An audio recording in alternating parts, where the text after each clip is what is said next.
2021 թվականին հայտարարել եք, հիմա կներես կարող է մի քիչ սխալ բան եմ ասում, բայց այդ գերիներին համարում եմ, որ արդեն իրանք չկան, իմ համար չկան։ Հիմա երբ դուք այսպիսի հայտարարություն եք արել եւ հիմա ասում եք, որ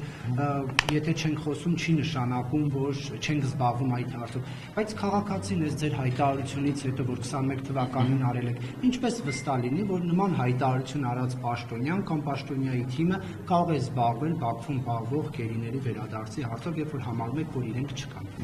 Նախ դրանից հետո գերիներ են եկել, դրանով կարող է համարել, իսկ ինչ վերաբերում է հարցին, նայեք ջան, երբ որ մեջ բերում ես անում, լիակատար արա։ Ես կրկնում եմ, եթե Հայաստանի Հանրապետության որևիցե զինվորական գնում է սահման պաշտպանելու եւ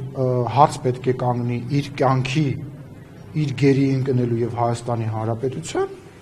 պատասխանը միանշանակ է։ Այդ հայտարարությունը դու կոնտեքստից կտրած ես բանանում ներկայացնում եւ ստացվում է ինչ, որ Ալենը ասում է, որ Հայաստանի Հանրապետության համար այդ գերիները ոչնչություն են, իրանք գոյություն չունեն, ոչ դա տենց չի,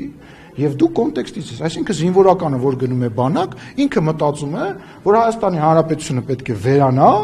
բայց ինքը պետք է ինքը պետք է վերադառնա, ինքը պետք է առողջ լինի, ոչ, երբ որ ինքը գնում է, երբ որ ես բանակում ծառայել եմ, ես գնացել եմ, կանգնել եմ պոստի, իմանալով, որ ես կարող է չվերադառնամ։ Ես պատասխանատու եմ ոչ միայն անհատապես ամեն մի Հայաստանի Հանրապետության քաղաքացու եւ զինվորի համար, այլ գլոբալ առումով Հայաստանի Հանրապետության համար։ Եվ ես խնդրում եմ հաջորդ անգամ մեջ բերելիս բովանդակությունը չփոխել։ Ես գիտեմ ես ինչ եմ ասել, դրա տեսանյութն էլ կա։ Դրա պես ես կրկնում եմ այն ինչ որ ես ասել եմ։ Ես պնդում եմ այն ինչ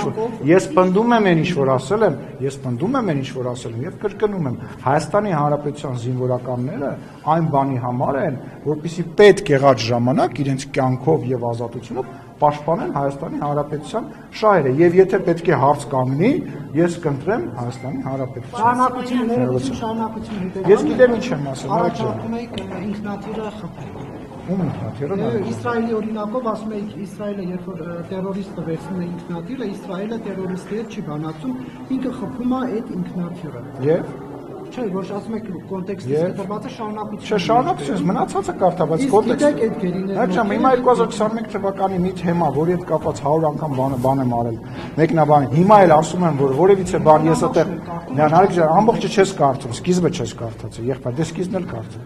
Կկարդաս կգաս, ստեղ եմ կհարցնես։ Այդ մեկ, երկրորդը։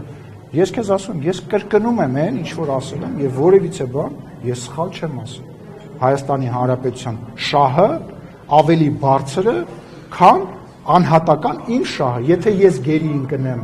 եւ պետք լինի, եթե ես ինքնաթիռում լինեմ եւ հարց լինի Հայաստանի Հանրապետության գոյության, խփեք այդ ինքնաթիռը անգամ վարկյան չմտածելով եւ մնացած բոլորը պետքա տենց մտածել։ Զարմանում եմ, դու շատ լավ լրագրող ես եւ դիպուկ հարցեր ես տալի մշտապես։ Գնացել ես 2021 թվականի մի թեմա, որը մի 15 անգամ ծանվել է, միտինգ են եկել արել, հետո նույնիսկ ընդդիմադիր գործիչները, որոնք ինձ իբր քննադատում էին, գնացել են եթեր ասել են դե հա, բովանդակային առումով ճիշտ է ասում։ Եկել ես այդ հարցը, շատ արդիական հարց են որ քննարկեցին։ Նորից փորձի։ Վարդան Օսկանյանի առաջարկը համարեցիք, որ դա սադրան։ Երկի սադրան, այսինքն բանակցությունները դադարեցեք, Ադրբեջանին